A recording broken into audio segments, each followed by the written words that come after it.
right, we are back! We are back, boys! This is episode 19, and I gotta pretend like this didn't happen. Like this didn't happen. Episode 19 of Torn Between Two Brothers. We didn't have to start over, but we did start over. I'm gonna raise Justin's fucking audio a little bit, because he switched his mic. Am I cutting, boy? Am I cutting? No, but when you touch the mic, it sounds gross. Oh, so we're good. Okay, so this is Torn Between Two Brothers, episode 19, where we talk about things that are trending, things that are new to us in the past, present, and the future. My lovely wife gave me the thumbs up, so I know it sounds good on your end. And yes, dude! Yes! Oh, you know man. what's the best part about doing a live podcast is sometimes things screw up. Yes! Dude. You know what's also a great thing about being in coronavirus season is we're at two different houses, so I'm going to tell you right now. So a lot of you probably don't understand our dynamic as two brothers. If you do, you do. You don't, you don't. But Brandon is pretty much the idea guy, and he kind of helps out with like developing ideas for the podcast. And I'm just the tech guru. So right now we're streaming Brandon through my laptop. Set up as his house to make it easier, and then because my laptop's been giving problems, and then his school laptop is actually like an Alienware laptop or something. Mine, it's like an Acer Nitro 5600, something like that. Yeah. So like Brandon's doing it on his house just in hopes nothing screws up. But if there's a tech issue, I'm not there to fix it. Nope. I'm just fucking here. Dude, I'm literally the puppet, dude. Justin tells me what the fuck to do, and I do it. Do I have any idea what I'm doing 80% of the time? Absolutely not. But do we do it? Yeah, we get fucking through. We get through all these issues. I'm glad things changed. I think I know what it was. I think it was just a cable. You know what I gotta do? So I already talked. All right, so I'm redoing my basement right now, and I gotta okay, actually, you want to know something I learned recently? What? Okay, and I don't know if it's just because it's what I do, but I told Kat that I was gonna douche the basement because I need to get rid of cables and old things that don't work. Yeah. And she's, don't use douche as a verb. I was like, why not? It means clean without saying clean. Well, because douche has so many fucking contexts, because you literally have the douche that cleans your insides, and then from that, then you get douche bag, which derived from that word, which is also in a negative connotation. And then you bring it all the way back. You can't use it as a verb, dude. Douching means to clean your pussy, and douche means only cleaning your pussy. That's all it is. Yeah, but I need, the basement is like, the basement needs to be organized and cleaned. Okay?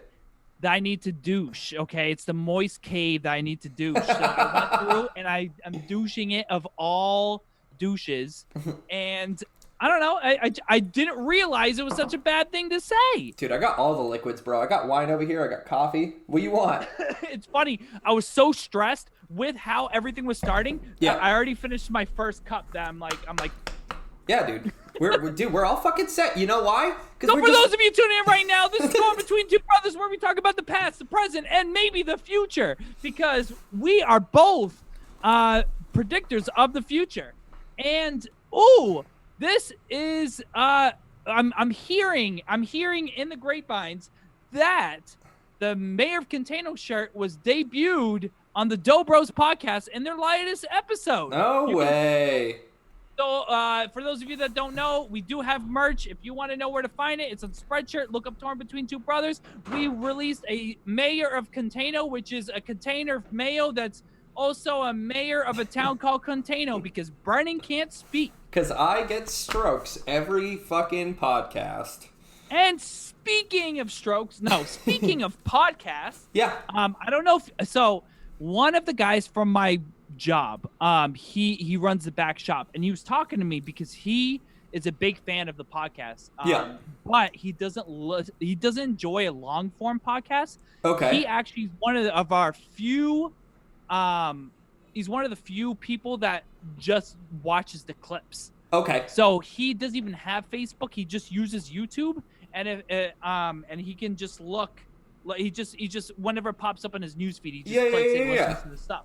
And that's he talked funny, to me he talked to me the other day about Joe Rogan because he kind of listens to a lot of comedians podcasts, and that's kind of his forte. Yeah. And recently, your favorite comedian, by the way, watch his new special. Not a huge fan. It was okay. Yeah, it was all like right. average. But Chris D'Elia went on his podcast. Went on Joe Rogan's podcast and then went on another podcast where he kind of did like a Zoom situation. Sure. And it revealed that he was tested for coronavirus before going on the podcast. No way. Chris D'Elia on the Joe Rogan podcast. Yeah, Chris D'Elia was tested for corona because Joe Rogan tests all of his guests before they get into the for some reason area. I thought you were saying that he was tested and he was positive for coronavirus, but what you're saying is that he was tested before entering the podcast. Dude, have you seen how they fucking test for the coronavirus? You've probably seen it. I mean, so many people have seen it. It's the same way for the flu. No, I haven't seen it. No, I actually have not seen it. Dude, I think you would freak out about it. It's like a Q-tip, this fucking long, dude. And it's when they scrub your brain, dude. Yeah, I saw that and I was like, Dad what told the me. fuck, dude? I saw it actually, funny enough, because fucking your boy's trying to get TikTok famous right now. I saw it on TikTok of this guy, and he like filmed himself getting it, and there was fucking blood on the end of the Q-tip, and she's like, oh yeah, that's just like, it's just like a side effect, like, or not a side effect, but like something that happens when you get tested for coronavirus. Yeah. And that's like literally the fucking equivalent of a dentist like flossing you and making you bleed and going, you don't floss enough. You know what I mean? Like, yeah. Fucking you don't gross. Scrub your brain enough to be part of it. You don't get tested enough for coronavirus. So Joe Rogan is paying for tests for all of his guests. Oh, wow. And Chris D'Elia was talking about it on this podcast called The Build Series, but it's a non-FDA approved test. Huh. So the doctor that does it is part of a concierge part of the concierge MDLA, and it's a premium provider of high-end on-demand and personalized Medicare in LA. Yeah. So if you're a rich person, I guess it's pretty much what it is. You're able to request certain things where like you have a private doctor that just takes care of you on demand. That's so weird. So it's and on the website. So if you go to Concierge MDLA, you could scroll down as to like what they provide. Sure. The coronavirus test is on there, and it's $299 for a nasal swab test and an antibody test. A brain swab test? The guy said he's tested over 300 people, and 5% of people that were asymptomatic tested positive for coronavirus out of the 300 that he tested, like in the concierge, not the Joe Rogan podcast. But there was a lot of people in an outrage because he's buying up all the tests. Yeah, there's people that need the test, but like at the same, he's not taking away from tests. Because it's a test that he's paying for. He's paying for, that's what insurance does. It pays for your like medical care. Yeah, sure. So if you're privately funding it rather than you're doing it by you instead of by like your insurance. Mm-hmm. It should be okay. And he's not like buying up like hundreds and hundreds of masks, or the people that bought like the 33,000 bottles of hand sanitizer to try to resell it for a profit. Mm-hmm. But it's people were bashing him for like having all these coronavirus tests while people don't have them. Yeah. But I guess the coronavirus tests are plentiful, so it's not like, you know. Yeah, I think they are now, but the weird thing about that is that if he's testing everyone and it's not FDA approved, what like how can you tell if it works if it's not FDA approved? Exactly. So that's weird to begin with. So that's to be where able people to... are upset. They're upset that like you know, because first he's doing a bunch of coronavirus, so people are blaming him for not having enough for everyone else. Two, people are upset because it's not FDA approved, so it's like, all right, what do the tests prove for you? Like it does nothing for you. Yeah, exactly. And then there's some people defending him and going, well, he's not hurting anyone. You know what I mean? Like, you know, like some of the guests are going on the podcast without really, you know, like blindly going into it and assuming that this non-FDA approved test is gonna yay or nay them to be on the podcast while like you're kind of putting people in injury. But he also, Joe Rogan is one of those people that believes in taking fucking mushrooms and going on a trip and then being healed. You know what I mean? Like he's not really the FDA guy. As Moses pointed out, he's a he prefers to call himself a shaman, not a doctor. Apparently, the guy shaman, a shaman, a shaman, dude, swimming in the water, getting fucking eaten by fishes. He's a shaman. But yeah, I didn't know how you felt about that because I know. I don't even know how you feel about Joe Rogan as a whole. I'm not a huge Joe Rogan fan. Funny enough, dude. So I stumbled onto a Joe Rogan clip. Okay, I don't know if this applies to you with the podcast, and not to cut you off, but yeah, go ahead. Whenever you tell someone, "Hey, I'm doing a podcast," the first thing people do is, "Oh, I listen to Joe Rogan." Yeah, and that's the weird thing. I don't find Joe Rogan entertaining. I don't know who the fuck Joe Rogan is. I know he was an MMA fighter. I know he fucking hosted Fear Factor. I know he did like TV stuff. But besides that, like, I don't understand why Joe Rogan has like the fame that he does. I don't know why he has the following either. Yeah, the following, exactly. And I think it's just because like he doesn't do anything, so he's able to reach out to all those big people. I think he might just be like a good medium, like a foundational podcast that people go to him, and he just got picked out of one of the only people, and now he's just fucking, I don't know. Yeah. I think what it is, I think with Joe Rogan is because I think what happened is he was ahead of the curve. Yeah. So he was on podcasts like 10 years ago, and he did one once a day, multiple times a day. I mean, I used to listen to him because I used to enjoy not necessarily him. I used to enjoy his guests. Yes, and exactly. The thing about the long form podcast is you get to learn someone a little bit more than you would, like just watching them on Jimmy Kimmel talk for 2 minutes about, like a PR approved story. Yeah. So I think that I enjoy, like the Neil deGrasse Tyson episode I really liked. Mm-hmm. And I like a bunch of comedians I learned through just watching Joe Rogan, and kind of that was the foundation of whether or not it was going to be of interest. I know he does a Sober October, which is very big with like Bert Kreischer, Ari Shaffir, and there's someone else I'm missing that I can see his face, but I can't remember his name.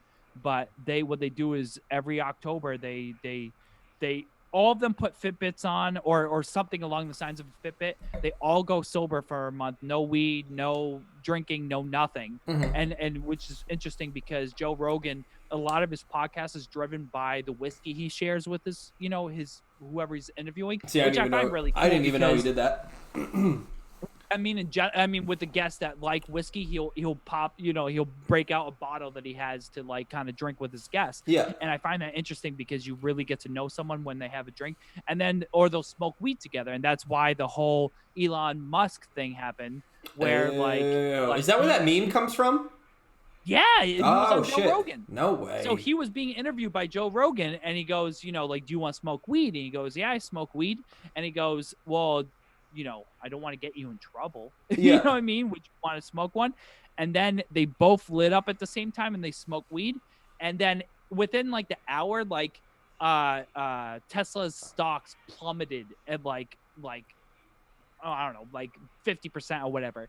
And then it also they made him like they were fighting like this battle against everyone because they didn't want him to be the CEO or the speaker or whatever, the chairman. Yeah. Like they didn't want him to be the head of it or representation for the company. Sorry, so it just cut out a little bit.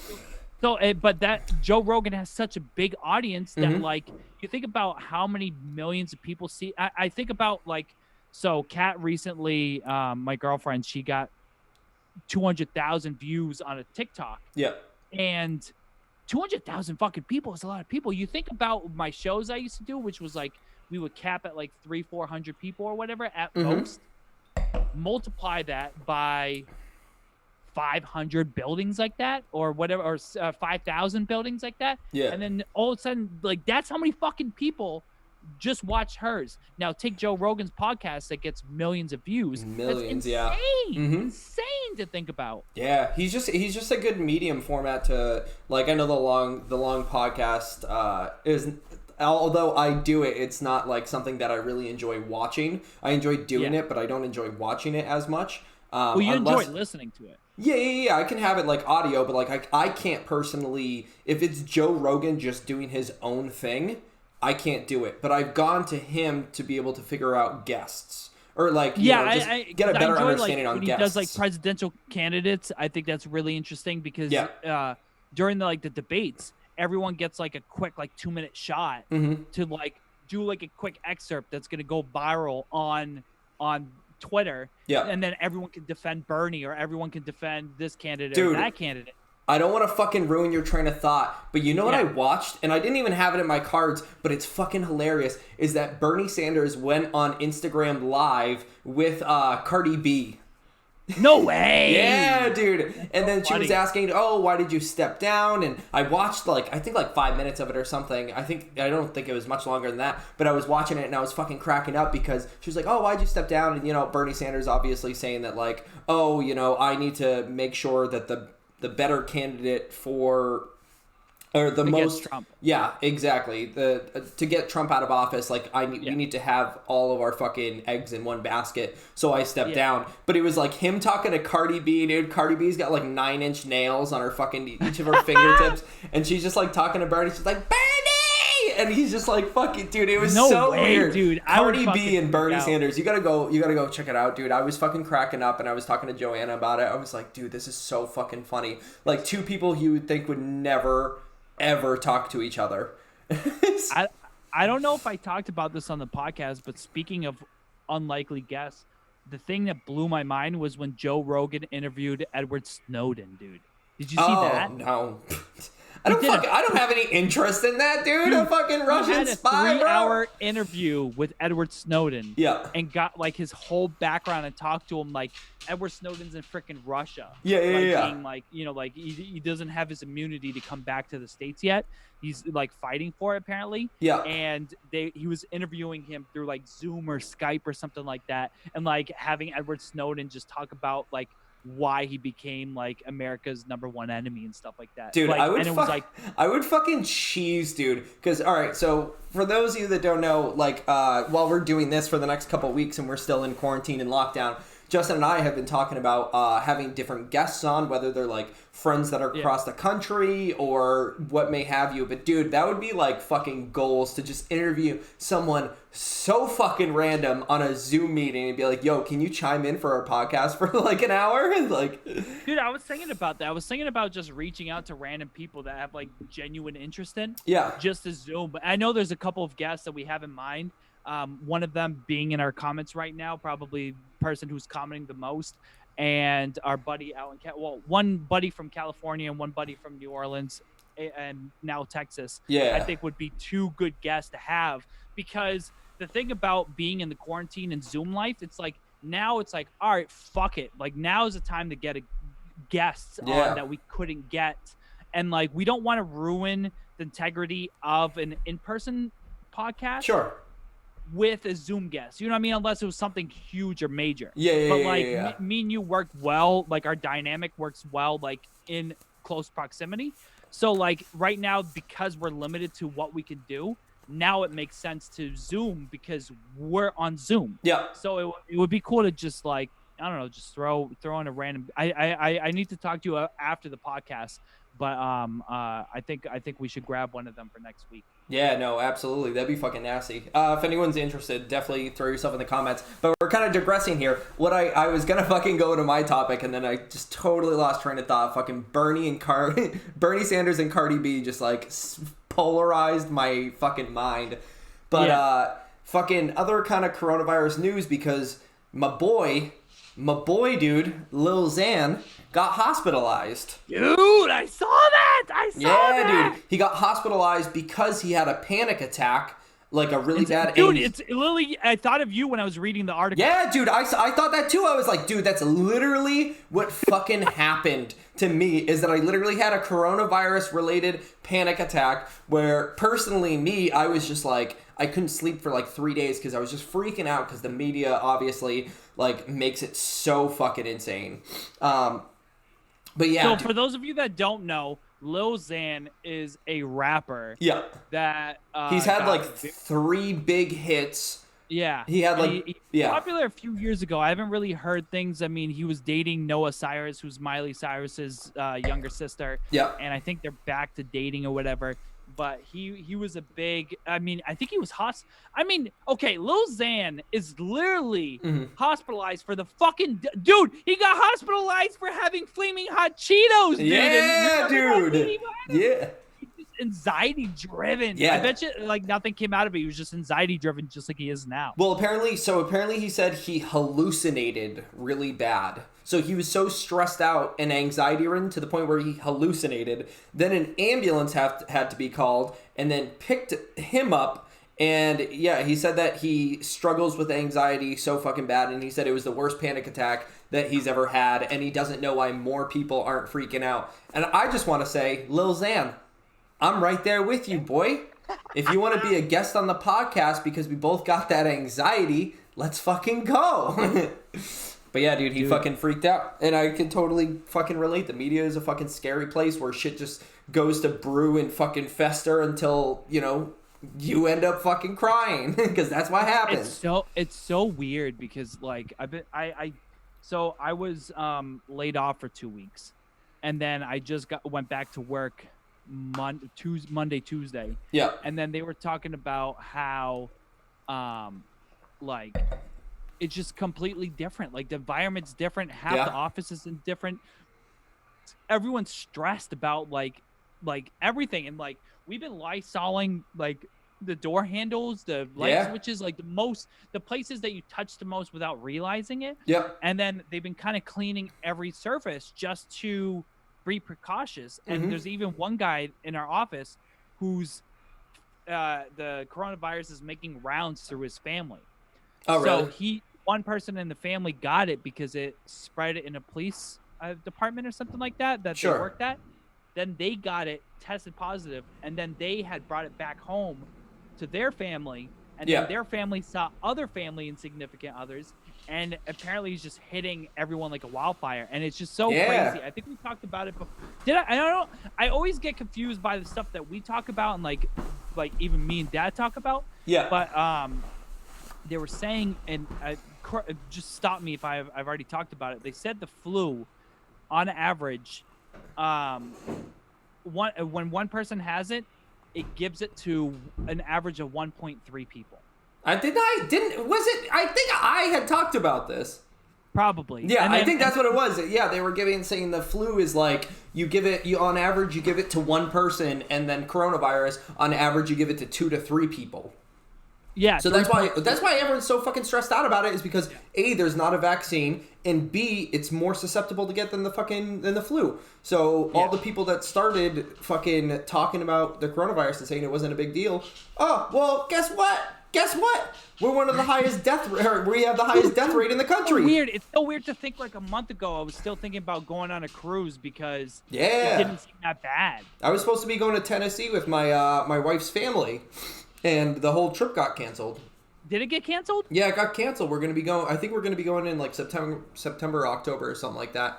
Oh, shit. I didn't know that. I didn't know it got canceled because that was one thing that was in the back of my mind. I'm like, oh, fuck. Like, that's not going to work out if you guys go.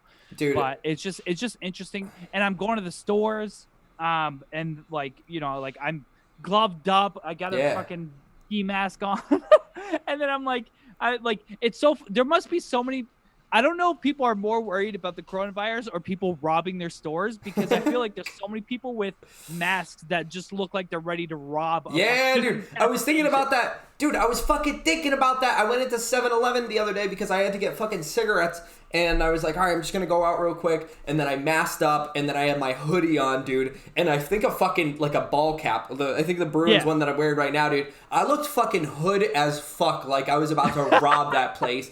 And then everyone else, no one had a fucking mask. I saw one person wearing gloves and no mask. You're a fucking idiot. But dude, I strapped up because you boys got to be fucking safety first. I ain't trying to get the coronavirus. I ain't fucking going down without a fight. So I fucking threw my mask on, threw my hood up, had a hat, dude, and luckily they know me there. But I feel like if it was a foreign place, they would have been like, like tapping the button underneath the desk, like,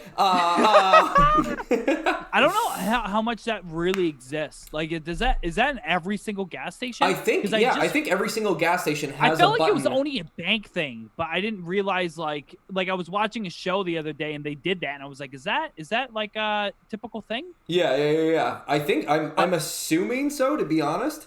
But I glove up, I mask up, and if I don't glove up, and I don't know I don't know where, like, I'm in wrong. Okay, this is what I'm trying to figure. So I show up, say I have no gloves for whatever reason, I only have a mask. Sure. Okay, I grab the items that I want, and I try to keep it to one hand. Yeah. One hand, probably my right hand because I'm right-handed. You put it down, grab my card that I have out of my wallet. Like, I don't have my wallet on me. I only have my card. Yeah. Take it out. Like, say I have it in my jacket pocket or my top or whatever pocket. Sure. Cash out. One hand only. Left hand is, I'm pretty much sitting on my left hand because I'm not touching it. Do everything. Put my card away. Grab the item. Go to the car. Open it with my other hand now that I haven't touched anything. Put it in. Then Purell my hands, and then when I get home, Purell, or I even sometimes I Purell the item, and then I Purell my car. Yeah. I mean, it's fucking weird. Joanna and I, like, when we go out, like, specifically when, like, she goes grocery shopping, she'll call me and be like, hey, I'm about to be there, and we take everything out, we put it on the floor, and then we wash everything before we put it away, because dude, it's just, I don't know, it's a fucking crazy world. Yeah, it was interesting seeing.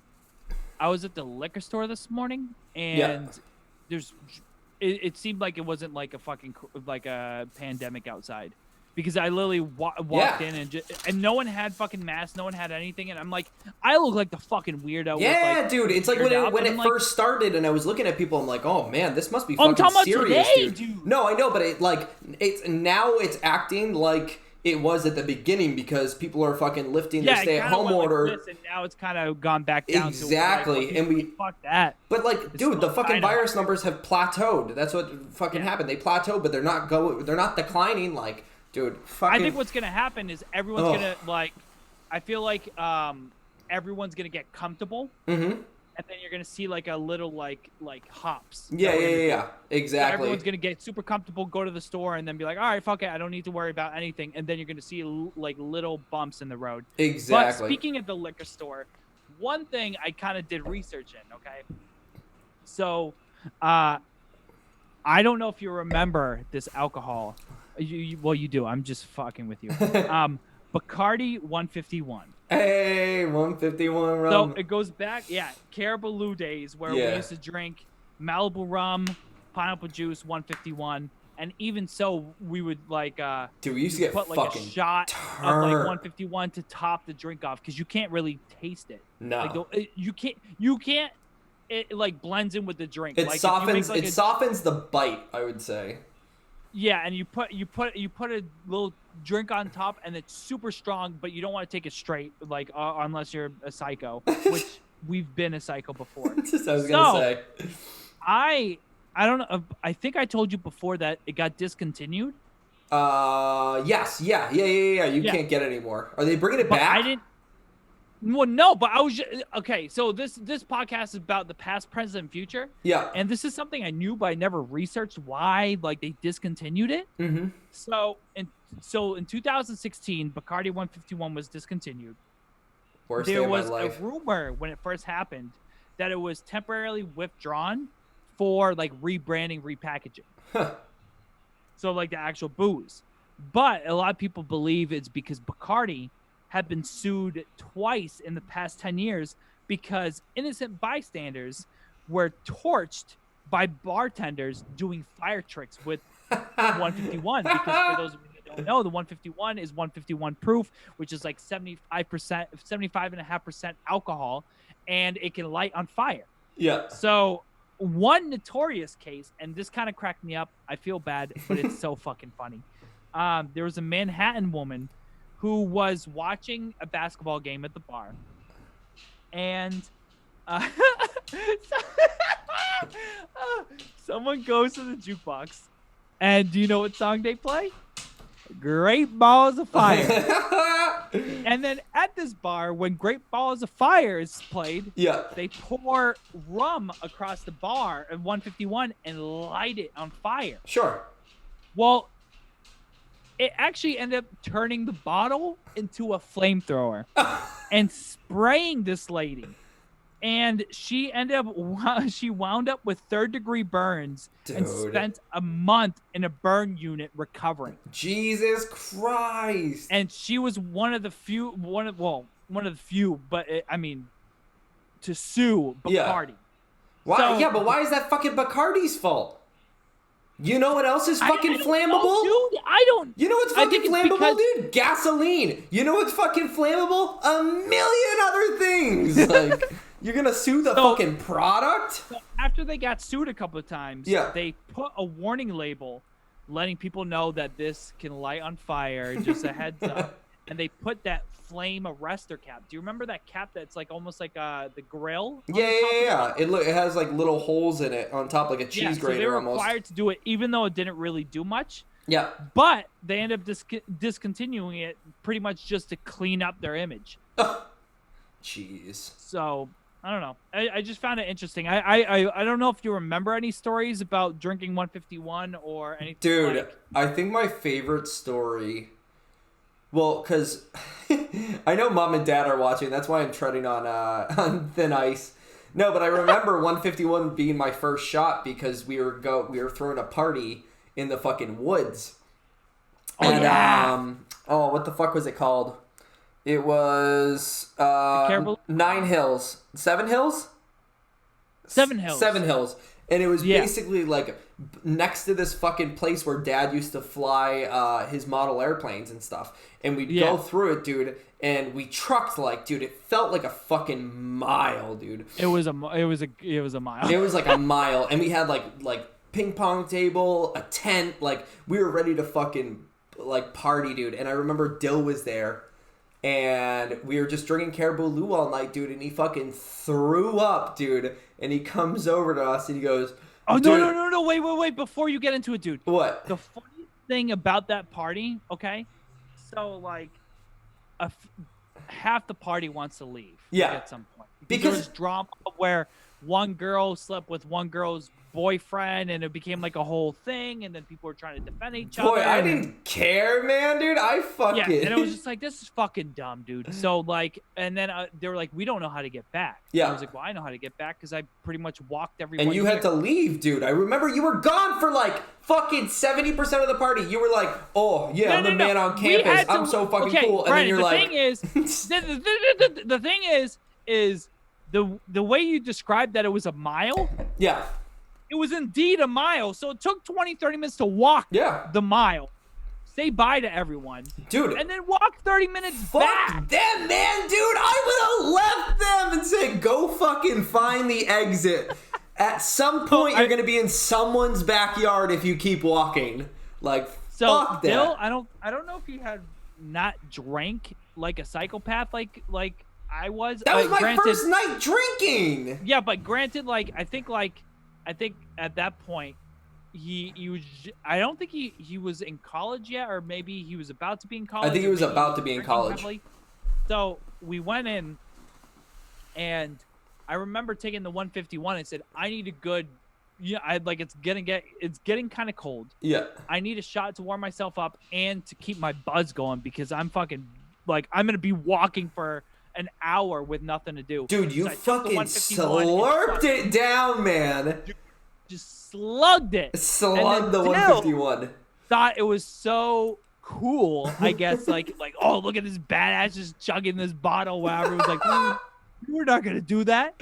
And then Dill takes a swig and then he fucking throws up in the bush, dude. In some random bush while we're trying to figure everything out. Dude, I was so fucking wasted. Because that was the first time I got drunk, so I remember it vividly. And dude, that's how I knew I was going to be an alcoholic, because I'm like, your boy can handle his liquor. your boy can fucking send it. Like, dude, I love how this is like story time for just mom and dad right now. Yeah, right? Because everyone else is like, cool, your first time drinking. But no, dude, I got fucking wasted. And I remember, and Dill looks at me and goes, dude, that was like the least bitchiest throw up I've ever had. And I was like, on another world, dude, just vibing, bro. No, that was fucking awesome. It's funny because... No, wait, real quick. We need to tackle the big white elephant in the room. And quite literally, I mean big white elephant, because Gronk's out of retirement and he looks like a big white elephant. Dude, I am fucking... And I said this! I said it! Dude, fucking... I remember Michael posted, like, Gronk's coming out of retirement. I'm like, dude, I commented on it, and Michael, my brother-in-law, and I said, dude, so sick of the fucking back and forth. So sick of the back and forth. So apparently he had a contract with... Apparently he had a contract going into the WWE. He was going to be a wrestler. Correct. And there was probably a clause in there that says if he decides to go back to football, then, you know, we'll figure it out after. But he came out of the retirement just to play with none other than Tom Brady, because the Patriots... Dude. So he came out of retirement, and which is so funny because the Patriots traded him for a 4th round draft pick.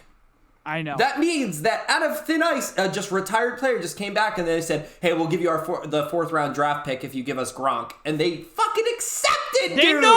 They know the Gronk and Brady combo, and Brady's not great by himself, and Gronk isn't great by himself either. No, like, exactly, they dude, are it's a pair.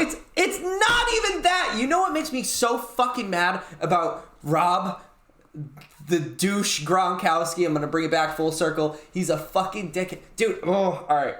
The fact that how many times he has been on the TV or doing like press conferences or going on podcasts or what the fuck ever he does and stating that playing with Tom Brady sucked because even a victory wasn't a victory for them. Even if they won a game, it didn't matter because Tom Brady always wanted more. And he was so...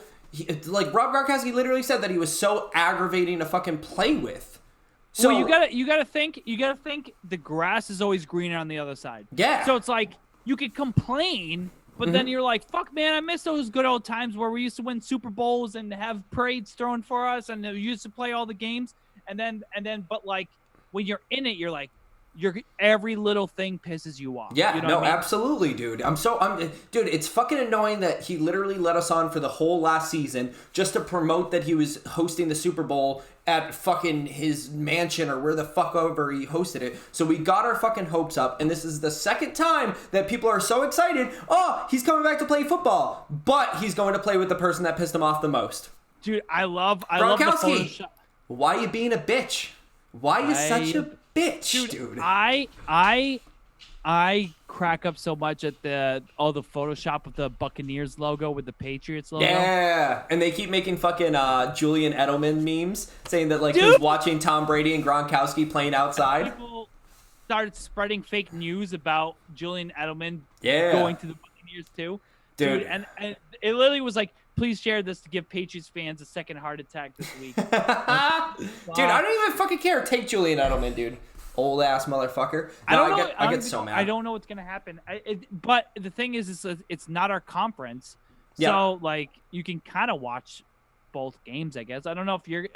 It seems like your household you might be watching both games. Yeah, Joanna's a Tom Brady fan through and through. So at least at our house, we're gonna be probably watching the Buccaneers and the Patriots now, which I don't feel like watching the Patriots anymore because we're garbage. But dude, I know it's gonna be so weird to watch it because like I became a fan of football this past season. Yeah. So it's like, am I even gonna watch the Pats anymore? Mm-hmm. Yeah. I mean, I'm going to because like now that I have like a love for football, I need to watch the Pats. Like I need to be there for them, you know? Like, I gotta still be a Pats fan, and I can watch Tom Brady in the background or what the fuck ever, but, like, I need to be there for them because that's just what a fan does, dude. And now that I like football, I just gotta be a Patriots fan. Yeah, you didn't... So. Do you know when you made the shift to liking football? Well, let me finish up real quick. we'll get back to it in just a second. So, yeah, dude, he literally talked about how fucking it wasn't rewarding to work with Tom Brady. He's been so fucking back and forth. This dude has gotten 9 surgeries. He's claimed to have 20 concussions, and he's blacked out 5 times while playing with the Patriots. So is it gonna blow up in his face? Fucking probably. But I also learned that Gronk isn't the only person to be coming back out of retirement. There's a person by the name of Percy Harvin. Fucking football fan here. Percy Harvin. I don't know. Percy Harvin. But he's retired twice, and now he's coming back. And I think it's because Gronk came out of retirement. And he's like, oh, fuck, man, I need to come out of retirement, too. But yeah, he was a wide receiver who played for the Bills who played back for the Bills in 2017. And there's also talk in football news, because this is a football podcast, even though it's not, but I somewhat know what I'm talking about, is Antonio Brown. They are saying that he's going to possibly come back into the league with the Ravens.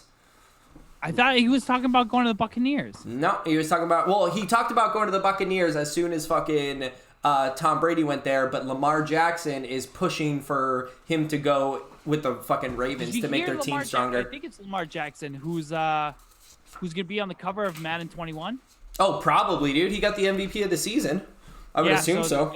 I just read it. I think they just posted on Twitter like that he was going to be on the cover. I don't know what the fuck just fell, but something fell. But yeah, he's fucking nasty, dude. What was it? Do you know, just to go back to what we were talking about, do you know when you started being into football? Because I remember probably you were big when into I met Joanna. Bruins. Yeah? Yeah, because I was a huge fucking Bruins fan, and Joanna was too. But when we started dating, we exclusively watched football, and she was she was tired of watching hockey. So I fell out of it because she fell out of it, and then we both just started watching. Well, it's hard to be. Sometimes it's more fun to be excited about something with someone. You know what I mean? Yeah, no, absolutely. But I mean, I still try to, like, the season. Was it last season already that the Bruins made it to the Stanley Cup, or was that a couple of seasons ago? I don't fucking know. They lost when we butchered it all. Yeah, they lost to the Blues. I think it was last season. Yeah. But I fucking started watching it with her, and then I don't really watch hockey anymore. Still, it's Joanna's fault. I think I only enjoyed football because you were excited about football. I think it's because of you. So I guess technically Joanna's the reason why I love football. Fucking Joanna, huh? But yeah, I don't know what it was before. I was a big fan, but like I was just a Super Bowl fan, and then I was a Patriots fan, and now I'm just like an everything fan. Dude, it's so funny because I remember you used to watch football with Dad when the Super Bowl came around and like playoffs and stuff. So you used to watch with Dad. You used to be like, "Fuck that!" And I used to be like, "Fuck football! I don't want anything to do with it. No Super Bowl. I'm going to my room and playing Diablo. Fuck this." Yeah, dude. Or if I did, I was watching the commercials with Mom, which is funny. Yeah. Because I was literally the woman of the family. Like me and Mom. Like, she had a daughter because I was such a woman, and I wanted to watch the commercials only. But yeah, I don't know, dude. It's fucking... Heather's saying that I should be a Montreal Canadiens fan. Yeah! All right! I'm not a fucking traitor! I will never be a Canadiens fan. I am loyal to my bees. Dude, I respect my homeland. Huh? Dude, we have to go see a CFL game, dude. The Canadian football game, dude. It's so fucking weird. You'll fucking throw up. It's like watching football. But... It's like watching like a football and rugby game like mixed together and like being like, all right, I guess this is football here. And it's all played in like college stadiums. You know why? They don't have dedicated football stadiums. Because fucking Canada is like 20 years back, dude. They don't know what the fuck is going on. It's like a knockoff America. Not even, dude. It's like a knockoff fucking... It's like a knockoff Switzerland. Like, dude, they still had fucking payphones the last time I went there. Dude, they literally still had telephone booths the last time I went to Canada, bro. Like... They're just so fucking far back. I don't know what it is. Like technology and everything. And Mom's always said that. Like Canada is like just 20 years back. That's like, dude, that's why she couldn't get the fucking test with me. Wait, Yeah, she couldn't get the test with me to figure out, you know how you get the test to see if your child's special needs or if there's anything like mental illness or anything happening? Yeah. She got that test with you, and she got that test with you because you were born in America. Our family went back into Canada, and she couldn't do it with me, and that's why I am the way I am, because Mom would have aborted me if she knew that I was going to turn out like this. That's the way it is. No! My mom would have fucking aborted me. I ain't even worried about it. Too. It's interesting. I think the internet kind of like brought like most of the world up to speed, but like it's definitely you could see which countries are innovators and which countries are like following the trends. Us in China. That happens in a lot of places. Like you could literally like you could learn about anything all over the world except for like places like Korea or whatever. Yeah. Where like you're kind of limited to your knowledge, but like it's literally like you gotta specify North Korea. North Korea, yeah. Like everywhere else, you're able to access all of the internet, so you're able to just kind of research anything that you don't know on. And there's so many people and doctors like sharing their findings, so you're able to kind of expedite a lot of things. While before, back in the day, you'd have to wait till books get published and like articles would get published and means by phone calls, I guess. So Jesus, it's just interesting to see the whole world develop like, you know, in the same like at the same speed now that the internet kind of interconnects everyone. Oh yeah, absolutely. I think we might be good to go on break if you want to take a quick 3-minute. You need some alcohol? Yes, sir. All right, so your boy's gonna start the snaz countdown and we'll be right. Don't forget to mute me, baby. Back. And we are back. Whoa! What a wake-up call. Sorry, I kind of gave you the 10 seconds a little late. You literally text me and go, 10 seconds. Well, I didn't have time. Like, oh, and they're like, your boy went out to get some. Back, this storm between two brothers where we are two brothers and we are torn. We are torn between. We should have thought of the name when we started this because we're never really torn on subjects. I feel like we agree most of the time. Agreed between two brothers. Agreed between two brothers. Two brothers that talk about the exact same thing in the exact same way and agree upon things. Dude.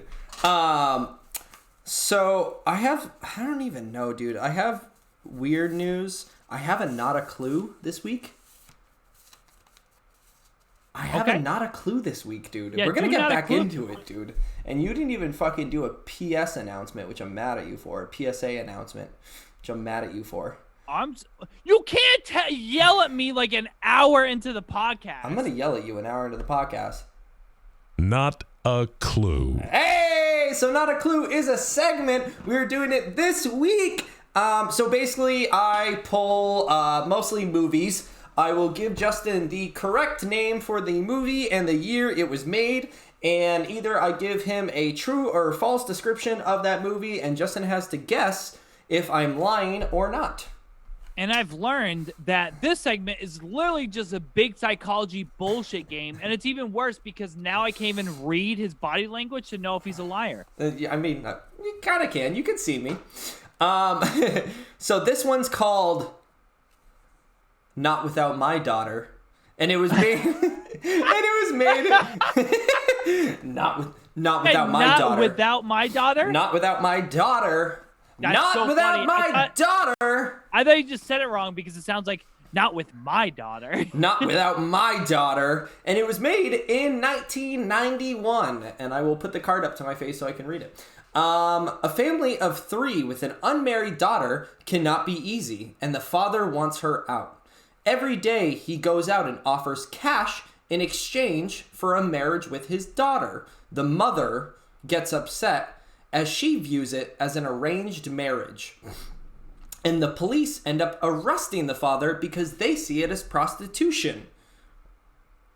What can this family do to get their daughter out of their house and married? Wait. Can you repeat, like, so what is it that... the card. Huh? The dad, it's not that one. The dad goes out, I remember, it's good. The dad goes out and tries to offer cash in exchange for his daughter's hand in marriage. For his daughter's hand in marriage. Now, do you know anything about the movie or just a description? No, I don't know anything about the movie. Just a You're description. such a dick, dude. That doesn't even make sense, dude. You looked up the movie, you read the synopsis, you wrote a real or fake synopsis, but you must have seen at least the cover art. No. Are they like an Indian family? No. Are they a white family? I don't know. I didn't see the cover art. Are they a mixed family? That changes it all. If it's a black family, not true. Because that movie wouldn't exist. I feel like the only people that would offer up their daughters in marriage, Indian, I think, or old and white and rich. I think it was an Iranian family, if I'm not mistaken. I believe it was Iranian. You're such a dick. I know that's not true. I know you're just saying Iranian because you know that's no, I promise. That's kind of Indian. No, I promise, because the cover art was there, but I it didn't promise, show dude. much. That promising doesn't mean shit. It was an Iranian family. Okay, all right, you're gonna tell me. Someone like the police wants to come in interrogate you on a lie detector, and you're telling lies and truths, and you're like, I'm telling you the truth. To the best of my knowledge, it was an Iranian family, and the dad. No, if you were hooked up to a lie detector, yeah, you would that would be true. To the best of your knowledge, it's Iranian. Yes.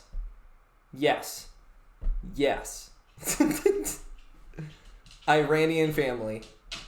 I'm gonna say, you know what? You know what's fucked is like most of your movies they're just true because you're too lazy to write a thing.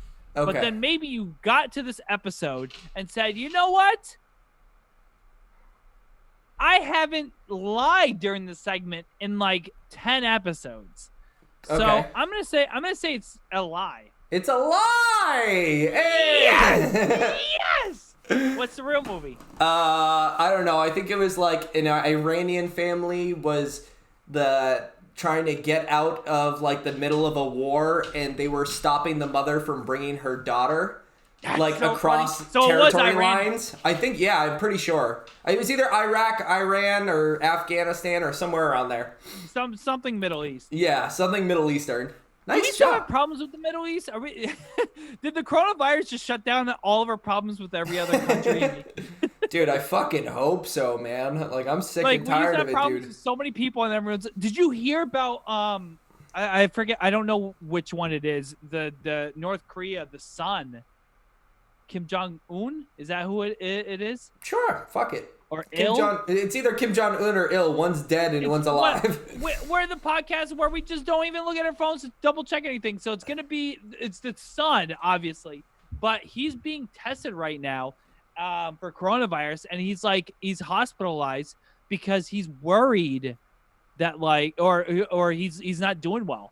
And they said that he's been hospitalized with a lot of issues recently because he's overweight, he's a smoker, but that's like North Korea culture. Like Sure. Every North Korean portrayed in every single movie is someone smoking a cigarette. Yeah. So, but they were saying, and I didn't realize that just because I don't know any knowledge outside of like our country, but Kim Jong-il, we didn't know about his death until they told their country.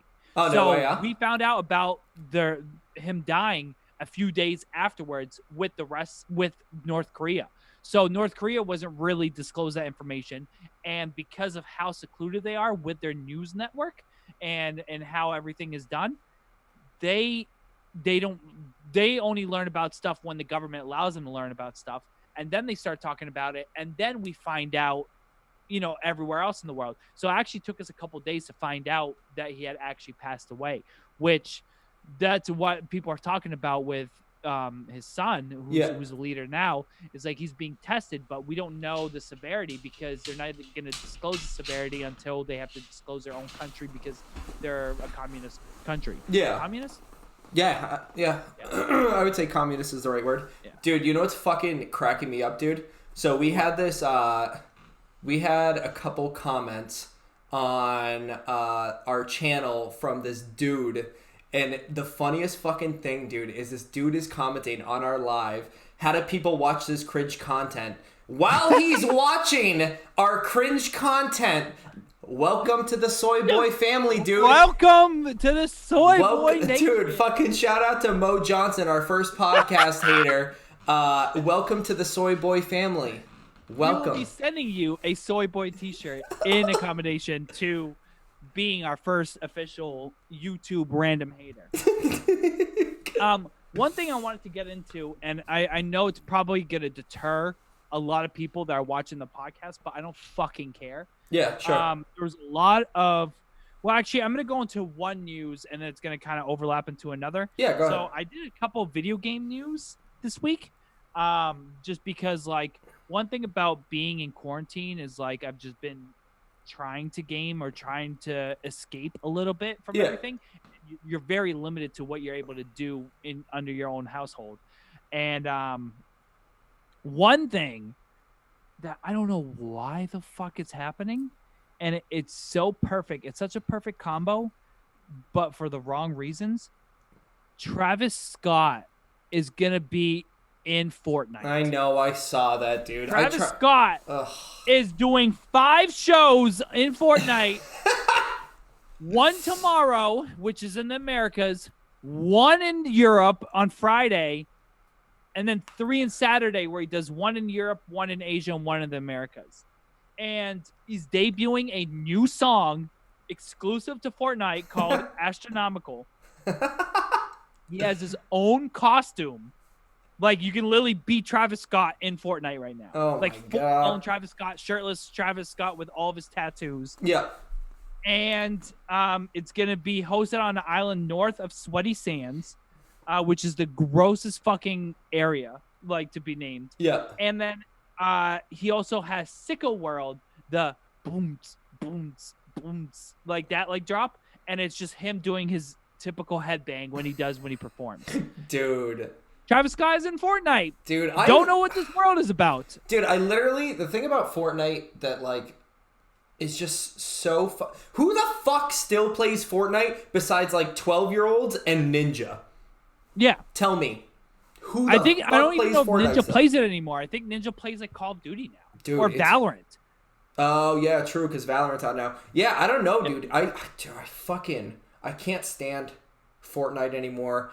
And I get, like, they're smart at cross-promoting. They really are. Yeah. Like, doing, like, shows and stuff like that. Like, it's probably the first video game that's really gotten into that, I think, right? It has to be. Yeah. The first, like, very interactive video game where you can go and do things as if you were in real life, in real time, but in the video game. We talked about this before. That's the thing that drew us, is because you would see things slowly changing in the environment and the map. Yep. That would make you excited to tune keep in playing every single day to see the fucking trucks move, because they would have a small update week by week, and now now the seasons were lasting 3-4 months, and now that, like, things weren't changing as astronomically, pun intended. But it's just interesting. But I think Travis Scott is a perfect person to be in it, because they're both very popular things that are dying. Yeah, literally, dude. Like, they're both dying out. Like, people don't really talk about Travis Scott anymore, especially he was the one that was dating Kylie. Yeah, one of the Kardashians. Yeah. And not to mention the fact that he was, so now that they're not together, he's not popular anymore. So exactly, yeah, and that is Astro World. Dude, like, Travis Scott is the ended. Fortnite of music right now. Like, literally, like, that's what it is. Or Fortnite is a Travis Scott of fucking video games. Yeah, that makes perfect fucking sense. And yeah, and that's why I think it's a beautiful marriage between the two, because it's nothing. It's hopefully it makes them both popular again. I don't know. I see RIP Fortnite on Twitter every fucking day trending, so I don't think it's gonna do anything. But with that said, I mentioned something that just kind of sparked something else I wanted to talk about. I just want to talk about video game news in general, and we'll just fucking cap it all off and go back to you. But yeah, Valorant is the biggest fucking new game trend in everything. Is it really? It's currently in beta. Have you seen it? Yeah, one of the guy that sold me the Elgato Oh yeah, you were saying that. Yeah, so he streams, and I've watched a little bit of Valorant. It's pretty much like COD, isn't it? No, it's more like Counter-Strike mixed with Overwatch.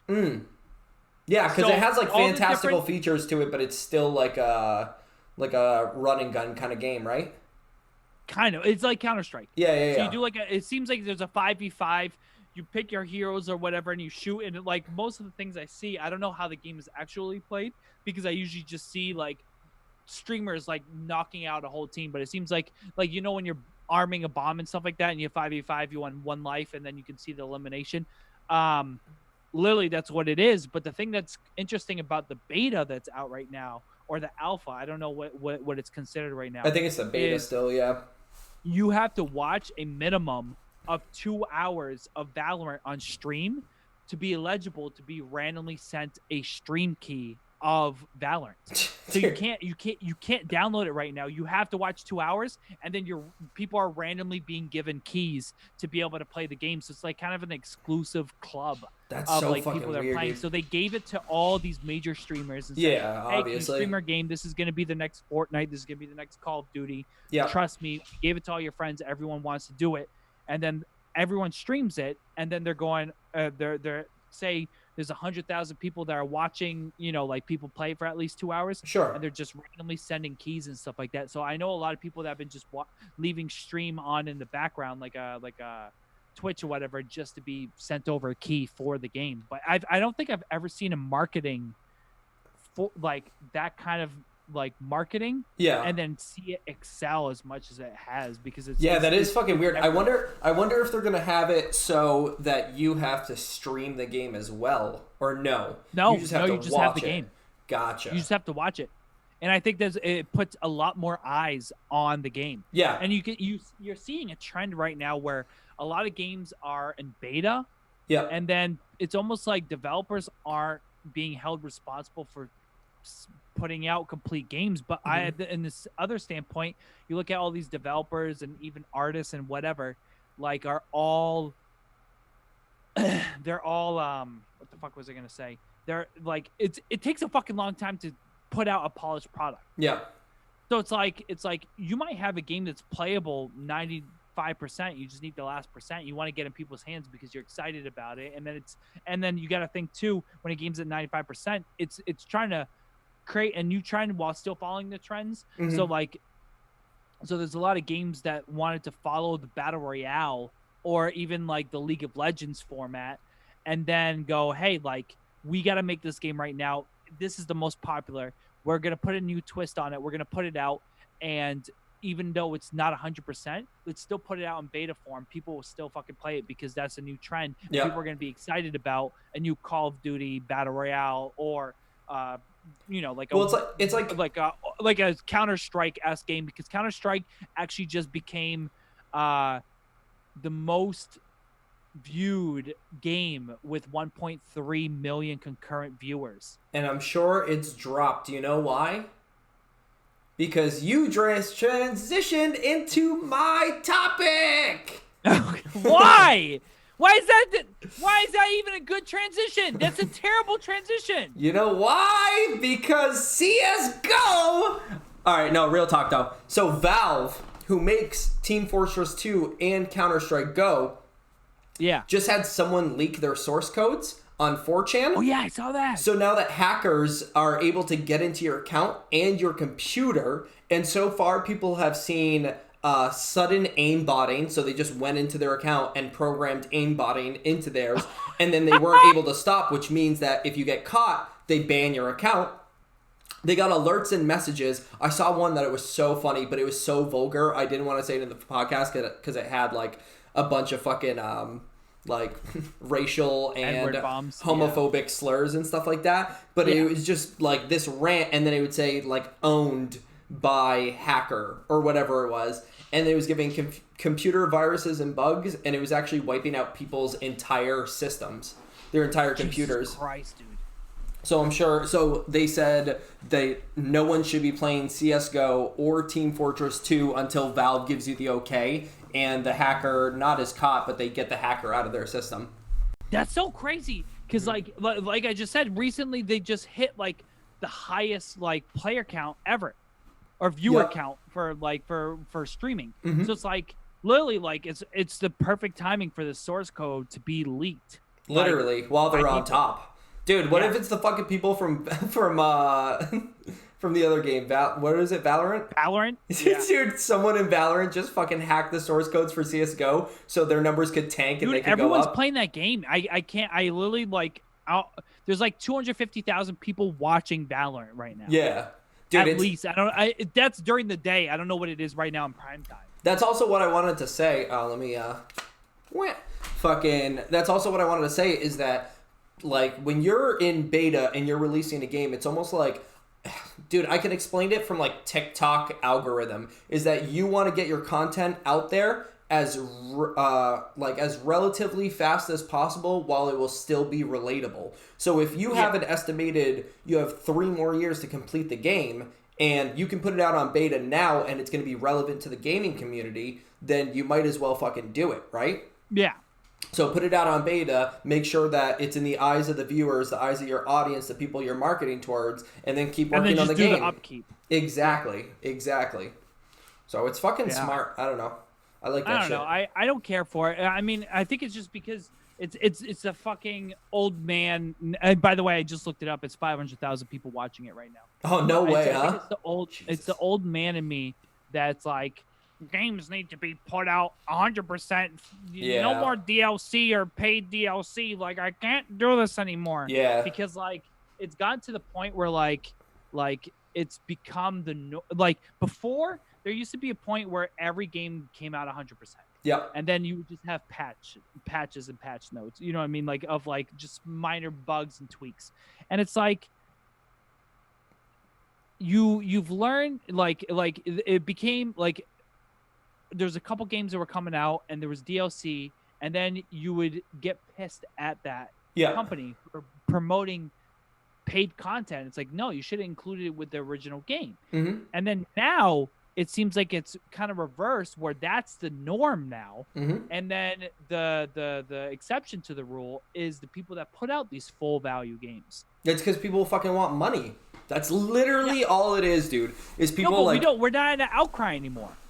No, because people are they're getting used to it, dude. All the new gamers and kids, they're growing up not knowing what full games are put out. That's why those kind of games are dying, dude. That's why Borderlands 3 didn't do so fucking hot, because it's a full game and then you can pay little parts to be able to do more, but like those full campaign games, they're not being made as much because they're not succeeding. Everyone's just saying, "Oh, I want to play the new COD and buy a battle pass every fucking 3 months and spend, $60 for the game, and then every month I'm dishing out $10, $15, and then look at that, I can buy fucking apparel for my character and little fucking trinkets for my guns for $1, $2, and it's a growing market." Which is much less than a full game, because this game I'm getting for free. Exactly. But I think what happens is there's like a spectrum, okay? Yeah. So there's a spectrum of games that are free with a bunch of DLC that you can buy and customize to whatever you want your game style to be and gameplay to be. Which that's fine. And then there's full-fledged story games like The Last of Us that totally like brings you into a thing. But all the games in the middle, like for instance, like I'm playing Doom Eternal, okay? Yeah. And I want to kind of transition this to asking like what games you're playing recently. Sure. But Doom Eternal is it's not a free game where you customize in as DLC. It's more on the story end. Mm-hmm. But because the story isn't as monumental as The Last of Us, it's not going to be known or popular as these big games. Yeah. Like it's going to do really well and it's going to be like a 8-9 out of 10, but it's like people either want these monumental stories or these games you can jump in and just do 15-minute games. Because a lot of times the reason I play Call of Duty like Battle Royale or Fortnite Battle Royale is because I want to be in and out of a game. So that way, if dinner's going to be ready in 30 minutes, I can cram 2 games and be done. Yeah. While if I'm playing The Last of Us or a game similar in vein to it, I have to, or like Red Dead Redemption was one of those games I had a tough time really diving into, because you have to invest 80, 100 hours into a game. Yeah. And a lot of times 15 minutes isn't enough to immerse yourself. No. So by the time you're ready to immerse yourself, you have to pull yourself out because it's like a good all right, book. You don't want to just fucking minutes. read for 15 minutes and put the book down. It's an adventure that you're going on. And then try to, you spend the first 5 minutes recapping and trying to remember like what happened. So you're in it and you're like, oh yeah, that's where I left off because it might have been a week. Yeah. So, and then because you're thinking, all right, the only time I'm going to be able to invest a good hour or two is at this point. And then it's like, now I have to remember what happened 2 weeks ago when I played this game or booted this game up last. Yeah. And then half the time you go to boot up the game 2 weeks later because that's finally that you've made the time for it. And you've got a 2-hour fucking update to do. So you end up playing the fucking other game that takes 15 minutes to play around because that game is already updated. Yeah. So I don't know. I figured I'd get your input and see what kind of games you're playing right now while you're stuck in quarantine. So I was playing Phantasy Star Online, the one that just came to America, and then no one played with me. So I hopped off of that train, and then you got me a gift card. Not no one played with you. You just play at stupid times. Yeah, it doesn't matter. And then you got me a gift card, so I bought Borderlands 3 because you said you would play with me, but you also haven't played with me. And then I also bought Destiny because Moses said he was going to play with me. You only downloaded it a week ago! And then Moses said he would play Destiny if I would hop on. So I've just been playing by myself those 3 games back and forth. Dude, and I don't know, man. Here's the thing about fucking the 15-minute games and shit like that pisses me off is that I've fallen out of Battle Royale. And I had a conversation with Rob. I think I called him yesterday and we were talking about it. I said, I get so fucking pissed at those games because nothing is really rewarding. Once you play the game at first you get this feeling of adrenaline rush and euphoria and you're totally fucking Mo says, you never hopped on Destiny. Yes, I did. Hopped on twice. Fuck you. But yeah, I don't know, you get a sense of like an adrenaline rush and euphoria, and then it's like, oh, nothing can top it, and I want to keep going so I can be the best at a certain game and what the fuck ever. But what pisses me off is that it's like a drug. Like, it's literally like a fucking drug, dude, because you fucking play and then you're still trying to chase that high, but you're minimally gonna get it, right? So then you're like let down back and forth. Like, I get the point that like it's like going to a grocery store.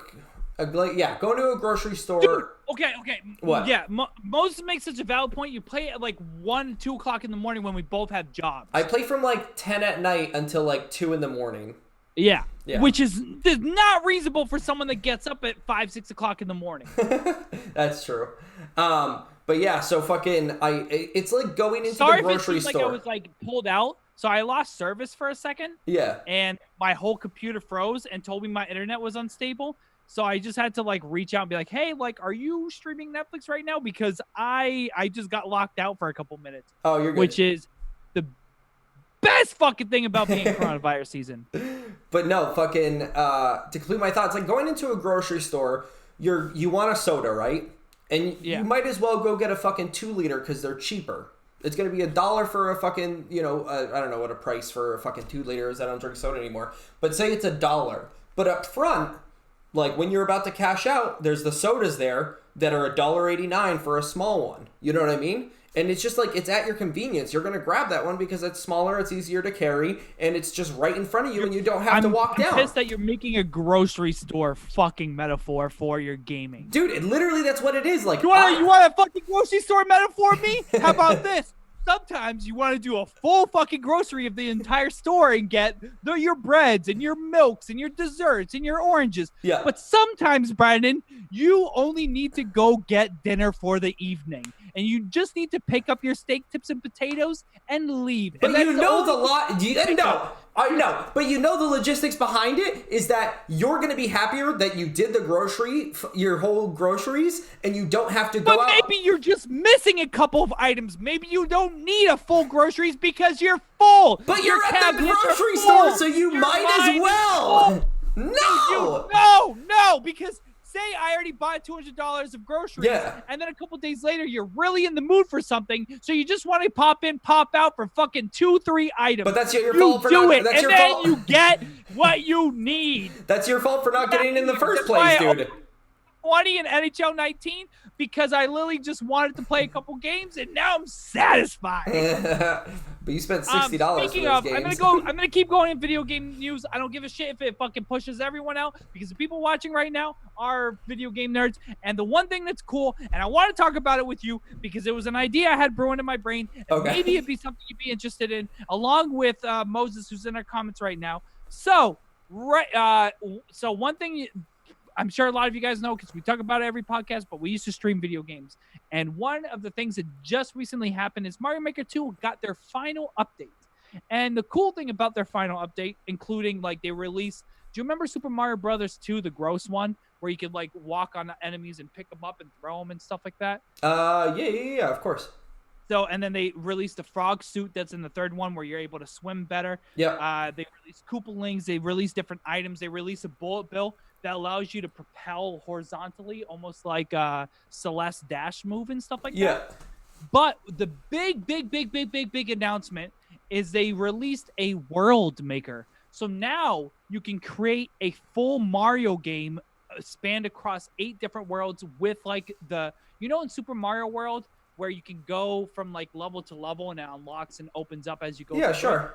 You can build the same thing, 8 different environments, 5 worlds per each, for a total of 40 levels. Jesus Christ, dude. And I don't know if it's something you would like to do, but in the future, I don't know how we're transitioning this podcast. Yep. But whether to include gaming or not, but I think it'd be interesting if I built an entire Super Mario Maker world and had you blind run it. Dude, it would take me like 17 hours. I suck at Mario. I have always sucked at Mario. That's the point. I will never be good at Mario. And not to mention, here's the thing. You have like a super like nostalgia factor when it comes to Mario, because like you grew up with Mario, but like I grew up with Donkey Kong Country. So like when you were playing Mario, like right after you had stopped playing Mario, then we transitioned to Donkey Kong Country. So I never got into Mario. I was never huge with it. I think I had like one game on my Game Boy Advance and then played Mario Maker with you, and that was it, dude. I suck at the fucking game. That's why I'm gonna give it to you. I'm gonna be like, here you go, beat this whole world. Dude, fuck that. Dude, so fucking real quick, you know Drake's 2C slide? Yeah. Did I tell you that? No, I don't think we talked about this yet. So apparently Charlemagne the God had a problem on his Breakfast Club or it was either a podcast or it was on the Breakfast Club. But apparently he has a problem with it's the 2C not the Breakfast slide. Club because Charlemagne's by himself now. Oh, okay. I think Charlemagne has a bunch of issues with Angela Yee and academics now. Oh, really? No way. I think there's a whole like drama with that or whatever. Oh shit! So everyone was kind of like bothered by him, and then academics is doing his weird thing on fucking Instagram, which pisses me off. He just like shares fucking stories. Oh, I don't give a shit about any of them, dude. Small little tidbit. 6ix9ine's profile picture on Instagram right now is 6ix9ine as a rat because he's grabbing the meme of him being a snitch and building on it, and to the point where he was in Tory Lane's Instagram Live and said, "Let me play my new song on your quarantine radio, or I'll snitch on you." Yeah, I know you're from Canada, not America, dude. Yeah. I saw that, dude. But dude, Charlemagne the God, I don't know, dude. I fucking hate that guy. That guy's a fucking prick. He's a cuck. Dude. Yeah, dude, he is a fucking cuck, dude. He's a fucking incel. But yeah, so he had a problem with Drake's 2C slide, saying that it's beneath him to make a dance instruction song, which is just fucking. I don't know, dude. I'll finish it and then I'll fucking say my thoughts. Accurate. Yeah, low key accurate, but like still, dude. Like if you can still, if you're one of the biggest rappers in the world. And no, let me try to get through this and then I'll fucking say my thoughts on it. So he said, when you're the biggest artist in the world, I don't like to see you chasing trends. And then he said he related to... What trends is he chasing? Just wait, dude. And then he said, it's all these TikTok dances. He's chasing... he's not organic. And he's chasing trends, and Charlemagne the God said he just doesn't respect it, dude. And I literally had the same thought. I said, what trends is he chasing? Like, Dance instruction. Well, I mean, I guess like the gonna do your two-step and the cowboy boogie. Yeah, but one of those songs comes out maybe like once every 2 years. Yeah. Now that TikTok's more prevalent, people are obviously with like the help of like Charli D'Amelio and stuff like that. I took it more as him paying homage to Michael Jackson. Yeah, that's what I thought too. But yeah, dude, I don't know, man. I don't think he's chasing a trend. I think he's like, besides that song you just mentioned, I haven't heard a song like that that's like a dance instruction song in forever. Like, when I think of dance instruction songs, I think of the Cha-Cha Slide. Yeah. Like a full one. Like, let me walk you through the entire song. Exactly, dude. And it's like... let me describe the moonwalk in like 2 sentences. Yeah, and how do you not chase... Like, chasing trends is pretty much in, like, the background, not... Like, when you're thinking of a song... How do you think Drake got famous? Exactly, dude. Drake got famous from chasing trends. He's gotten so many popular artists that he put on their song, or he takes their style or their environment. I mean, look at the whole thing with XXX, where XXX was pissed because he literally stole his flow for one of his songs on his Scorpion album. Yeah. And then you get a bunch of other people that are pissing him because he literally was taking the what was the fucking Hotline Bling? He literally stole like a similar style to another song. But the thing you don't get is a lot of songs are 6 months in the making. So it's like they're ahead of their time. Most of the time when you think they're chasing trends is because the whole trend of music is headed in one direction, and all the artists are looking ahead. Yeah, they're really just looking like. If everyone is looking 100 feet ahead of you and planning for 100 feet ahead of you, everyone's going to do the fucking same thing 100 feet ahead of you. Yeah. It's not everyone's copying each other. It's everyone's looking ahead and going, I need to do certain songs that are going to be popular on TikTok, because the way to get songs more play value is by adding lyrics that are going to catch people's ears and make people do stuff. Exactly. And then I need to do this, I need to do that. But everyone's planning the same way. So when you get there, it looks like everyone's doing the same thing, but because everyone's forecasting the same way. Yeah, they're saying like, oh, okay. If you see a fucking rainstorm, if you see clouds coming, you're gonna prepare for rain. Yeah. It doesn't mean you're copying the person next to you preparing for rain as well. It's because everyone's preparing for rain because they saw the fucking clouds. So I can't have a grocery store analogy, but you can have a weather analogy? I don't understand how this works. My weather analogy was so much better than... Well, when you go to the grocery store and there's $1.89 for half a liter bottle, but a 2 liter bottle is $1. Dude, this is what I'm gonna do to you, bro. I'm literally gonna fucking end you. So that's what I'm gonna do, bro. No. Okay, so you're gonna yell at me for a weather metaphor while you're gonna fucking do fuck yeah, dude. If you're gonna hate rap battler fucking shirt battle. I'm gonna put the fry to your end and you'll be a friend.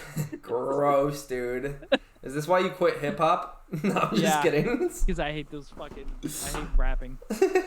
No, but yeah, that's the thing, is that like everyone's looking forward, and they're all trying to have the same goal, is to cater to an audience, cater to a market. So they're all gonna have similar styles or whatever it is. But to say like, oh, you're chasing a trend and a dance instruction video is beneath you, when looking that TikTok is one of the biggest influences for music right now. And what do people do for TikTok? They dance to the music. Yeah. So it's literally like, it's so fucking prevalent that now that TikTok's getting big and they're deciding the direction of music mostly, that he would hop on a trend. If anything, I understand it being lazy, because it's lazy to describe a dance rather than to have it organically happen. You know what I mean? I guess so, to a certain extent, but I don't think it's that lazy. I think you're putting more work into it, because you have to alter your music to cater towards... I'm surprised he did a dedication to Michael Jackson when half of the people on TikTok don't know who Michael Jackson is. Yeah, that's fucking weird, huh, dude? Fucking Gen Z just being like, who's Michael Jackson? Well, it's so true, because I mean, like, I guess he's a legend, so all the people, like, whose parents are like, oh, Michael Jackson was a jam. Yeah. I mean, it's so weird to think that, like, the only way people are going to learn about new music is from, like, mom and dad playing fucking Beatles in their fucking garage, and then the kids just adapting to whatever genres that their parents listen to. Well, that's what we did. Well, that's what I did. You went towards, like, the Eminem side of... Contrast. Yeah, you went the contrast, and I kind of followed in mom and dad's music trends, like listening to fucking I don't know. I was gonna say Rolling Stones, but I didn't really listen to the Rolling Stones, like Guns N' Roses and Aerosmith and shit like that. Yeah. Yeah, that's funny. Speaking of music, one article I found quite a bit ago. Honestly, I wrote it a few episodes ago. There was this person, this female named Dagmar Turner, and she, this was back in February, but it's such an interesting article to read. She played violin during her brain surgery to keep, because so she learned of a slow growing tumor in her head in 2013, and then it went away, and then it to the point where she didn't need surgery, and then it got bigger and bigger until she was informed in 2019 that it would require surgery. And it was her right frontal lobe, which is the tumor was, and it's close to influencing the fine movements of your left hand, because your right controls your left hand and your left controls your right. Yeah. So she plays with the Isle of Wight Symphony Orchestra in London, and she needs her left hand to play the violin. Uh-huh. So one thing that she did was played the violin as she was getting surgery on her brain, because it's called it's something awake canotonus or something like that, where it's the patient so not informative. Yeah, the patient stays awake during the procedure where they still can be awake, and she pushed to play violin while there was 3-4 surgeons behind her operating on her tumor. Why? So just because she did not want to forget, because there was a chance when they removed the tumor that she would not be able to play violin anymore. Oh, no way, huh? It would have hit a certain lobe that literally her memory would have forgotten how to play violin. Or she wouldn't have the fine movements anymore of her left hand. She would not be able to play violin anymore. Yeah, but if she was doing it and they gave her brain surgery and she stopped playing violin, wouldn't that, you know what I mean? Exactly. It would be the most heartbreaking thing in the world. Yeah. So imagine just a sad song being played on the violin, and then all of a sudden it's like, yeah, literally, that's what I'm imagining. Oh, God. So what they did, wrong lobe, is they put the fucking stickies on her head or whatever. I don't know what it's called. So they could map the brain and see what would light up as she played violin. So they did her testing while she played violin, prior to the surgery. Yeah. To see what would light up on those, it's not an MRI, but the images of her brain, they would see it spark up, because that's a part of the brain that she's using to do the fine movements with her hand. Yeah, I've watched Grey's Anatomies before. I know what they are. Yeah. So they mapped it to avoid hitting those areas. Yeah. So, and then they were able to remove over 90% of the tumor, and she's still able to play violin. And then I stopped reading the article because the more I read it, it was good news. And then it was in 2013, there was a music professor who didn't know how to music anymore after the surgery. And there was this jazz player that they did a similar surgery, and then he can't play the trumpet anymore or whatever. So it was I was I'm stopping here. I don't want to read the rest of this. You're give me the positive news. I don't want to hear the deaths of coronavirus. I want to hear people that are making it through. But it was just interesting to see, because it's they just wanted to be able to come out of the surgery still being able to play the violin, and they were so passionate about it that they're I'm going to play it, and then that way I can see if I am indeed affected by the surgery during the surgery, and then people can kind of the surgeons can kind of see what they're tapping into to see if they're tweaking out while they're playing around with the tumor. That's so it's just weird. I don't know.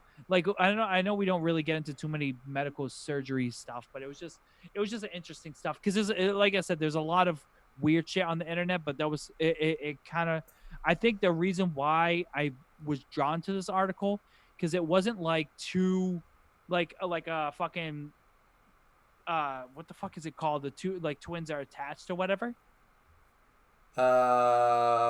Dude. They're fucking. No, I was gonna say adjointed. I want A something, yeah, whatever. like a Siamese twin or whatever. But like it's almost like I didn't want to hear about people being detached from their other. You know what I mean? Like Yeah. I wanted to like have like a story that was actually medically cool and then also interesting on its own right, without it being like, oh, this person's fucking tumor was actually their brother that's been living inside them for 15 years. Like, I hate those fucking articles. I wanted something that was actually like reasonable, that I could be like, oh, I can relate to that, because it would be so disheartening to like be proficient in playing an instrument or be proficient in something. Yeah. And then having the fear of losing, because that was her career too, of losing your career or losing your enthusiasm and hobby in something because of a brain tumor. And like I don't know, one question I wanted to kind of get into with you is like, is there a part of you, whether it's generic like sight or talking or hearing or something specific, that you would literally have anxiety about losing due to a surgery or so whatever hits your ears first now? I think it would probably, I don't know, dude, because sight is a big one for me. Like, I'm thinking what would ruin my profession, and I think sight would ruin my profession. Not really. I don't know. I'm thinking if I'm a teacher, right, and I have to like read X amount of papers or do this, but then again, you could always get everything illustrated through sound. But if I lost my sound, then I wouldn't be able to talk to people unless it was through ASL. So I don't know. I think, dude, my sense of taste would be fucking gross. Losing your sense of taste. Well, then you wouldn't taste anything. You just eat. Yeah, dude. But like, I don't know. Then you would have to deal with only measuring food off of their consistencies and their textures. And I think that would gross me out. Fucked. Yeah, that would be fucked to be able to taste things through textures, dude. Literally, like you only like your know favorite pudding foods would be based on textures. Yeah, dude. That would be fucking weird. I wonder if like people, if I don't know if losing your taste is like an actual thing. I don't know. Like I don't know. Like, how would you feel if you ate a pepper that was really hot? Like, it must spark certain things in your body. You'd be sweating. Yeah, Maybe it would probably just sweating increase the temperature of your internal body, and you would probably just like your nose would run, your eyes would get hot, something like that. But you wouldn't be able to actually taste the spiciness of it. You would only run off of the temperature of your body increasing.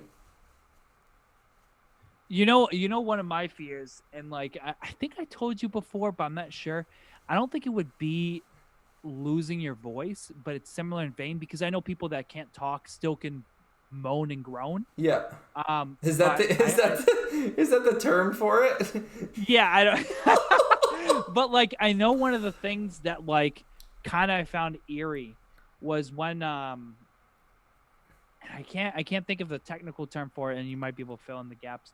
But we were driving to Canada one day, and it's like the sleep paralysis demons or whatever. Yeah. And I remember sleeping on the way to Canada, and I don't know if it's the way I was sleeping, like where it's like the headrest was like kinked on my neck a certain way. Sure. But I fell asleep, and I could feel myself like in my body, outside of my body, and I was still in the car. Okay. And I might have told you this. If not, it's fucking weird. So we were on a trip. It was me, you, and our parents. And I felt out of body. Like, I was in my body and my eyes were open and I could look around, but no one could see that my eyes were open. And then I was yelling at the top of my lungs for help. Yeah. Saying, hey, like screaming, help, help, help, help, help. I can't move. I'm paralyzed. And I think it's just mentally, I felt like the kink that was being pressed by the headrest was pressure on my spine that paralyzed me. And I think that was my dream. You know, like I was dreaming. I was gonna say, I don't think that actually medically happened to you. No, of course. But I think that's how I thought. That's what I was in. You know what I mean? Because of the headrest, like when I was in a dream state, and I'm looking over and I'm yelling for help, but no sound is coming out, no moan, no groan, literally nothing. And like everyone would look over. My mouth would not be open. My eyes would be still closed. I'd still be sleeping, but internally I was screaming at the top of my lungs, praying that someone would notice I was paralyzed. That would be my biggest fear. Like after, like, I don't know if that's something that would be connected to a surgery or whatever. Yeah. But I think that would be a fear, to be paralyzed and not be able to tell anyone that you're paralyzed. I don't know. It just reminds me of the fact, I don't know why I just thought of this, but the stupid conspiracy that like you're actually special needs, but no one has the heart to tell you. Like I always tell Kat that like she's special needs and like I'm really not her boyfriend. I'm just like her caretaker. A doll. No, a doll. And she like carries me around everywhere, and that's why like whenever we go on adventures, it's her decision and not mine. And then we go like to Massabesic, and then people are like, "Oh, is this your boyfriend? Oh, he's nice." And then she brings me to go meet her parents, and like, "Oh, like he seems pretty cool. Like I'm glad you met someone." And then it's like secretly she's just special needs, and she has and I'm just like a doll. Like I've always been a figment of her imagination. A life-size fucking pillow of you. That's literally what it is. And then sometimes I pretend to like pretend just like I'm like like a doll, like a rag doll. Come on, Justin, we have to go to the store. It's just... That's fucking awesome. Yeah, I think that's pretty much a good ending. Dude, I'm definitely going to tag Mo Johnson and fucking with a timestamp that he's our first hater just because it's fucking hilarious. Dude, we should just name the episode Mo Johnson. Dude, I don't name it Mo Johnson. How funny would it be if we named the episode, if anyone could comment out there, how funny would it be if we named the episode after our first fucking hater and this dude just goes to look to see if there's any clips and talk shit and he's like, oh my god, my name's their title. I'd be curious. We'll funny. Talk about it. We'll talk about it. We'll talk about it. We'll think about it. I'll talk about it. But yeah, so I think yeah, that was good. We're fucking hour 48 minutes, something like that. Well, probably a lot shorter because of the 5-minute screw up at the beginning. It wasn't 5 minutes. It's all right. It was mostly your So fault. Anyway. for those of you that are still dwindling or are watching this on replay on YouTube or Spotify, so we have a quick announcement, and I'm just gonna make the announcement anyways. And if it doesn't happen, you're not gonna remember in a week because you're so bored out of your mind that a week in Corona Village it's is 4 months actually in 2.5 years. So you're not gonna remember. I mean, do you remember what your mom told you 2.5 years ago? And if you don't have a mom, do you remember the closest person to you told you 2.5 years ago? You probably do not. They probably said, "Hey, take the chicken out of the fridge to de-thaw it." And that's what's going to happen. I'm going to tell you right now that we are possibly having a guest next week. We've been talking about it between the two of us. I think one guest is a little ill-prepared because we never talked to him about it. Yeah. But we have one special guest in California that is very interested, very excited. We're putting in the little nuggets right now for you exclusive listeners. And I think what we're gonna do Moses says, "I remember." I think what we're gonna do is we're gonna Zoom, have them in, and then I think what we're gonna do is maybe even a couple episodes of people that we feel like we've both mutually agreed that we really want on the podcast, and it's much more feasible to have them via this coronavirus season and doing it via Zoom than to wait for the next time they come to New Hampshire. Yeah. And the problem is about having these guests that are close to us is because they're close to us, the next time that they come to New Hampshire is most likely for a big event. Mm-hmm. And to be able to try to time everything correctly, and I think that's the guest that we have from California.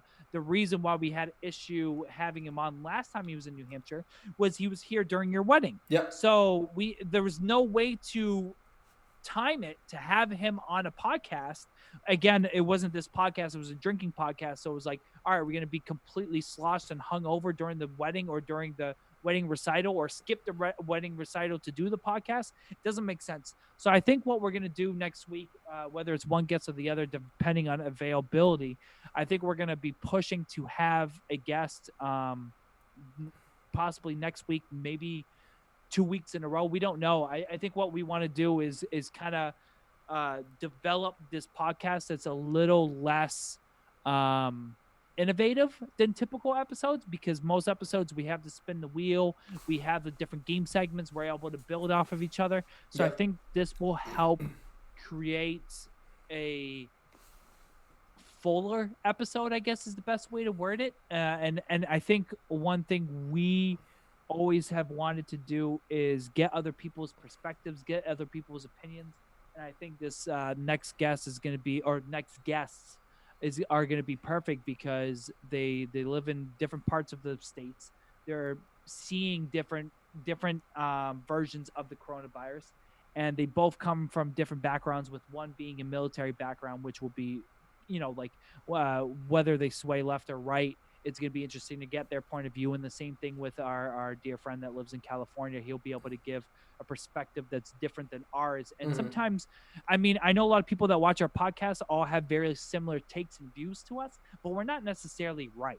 We're just what we believe personally from our views and our intakes on life and discussion. So I think I think that's why I'm most excited about having guests that aren't East Coast white males is going to be something cool to do, and especially, and I know in the comments we have someone I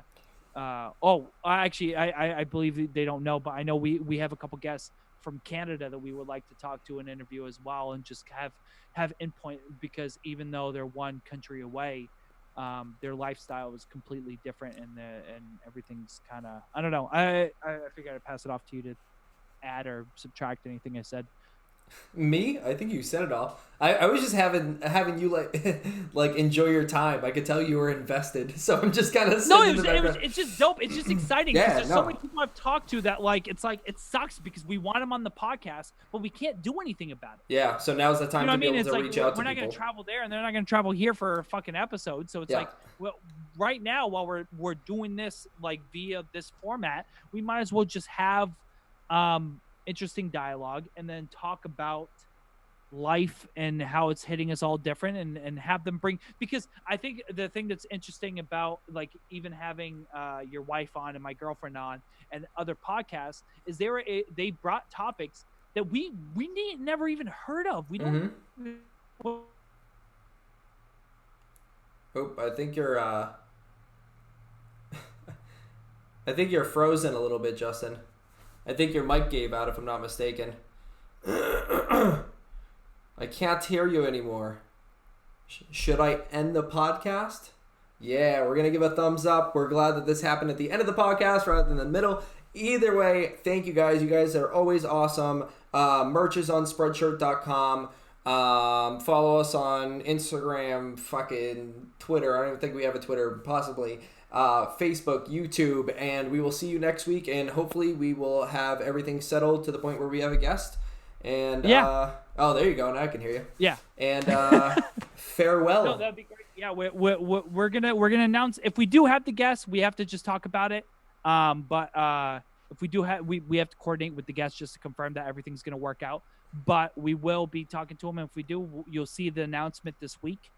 Preferably Sunday. I think typically we do Sunday announcements for our guests, so that way you can prep and they can prep for it. Yeah. And then if we don't have the guests, we'll let you know too. So feel free to tune into us next week. We're glad that everything sounded and looked better outside of the hiccup from the beginning of the episode. And we will be seeing you guys 1 week. All right. Sounds good. Peace out. Bye.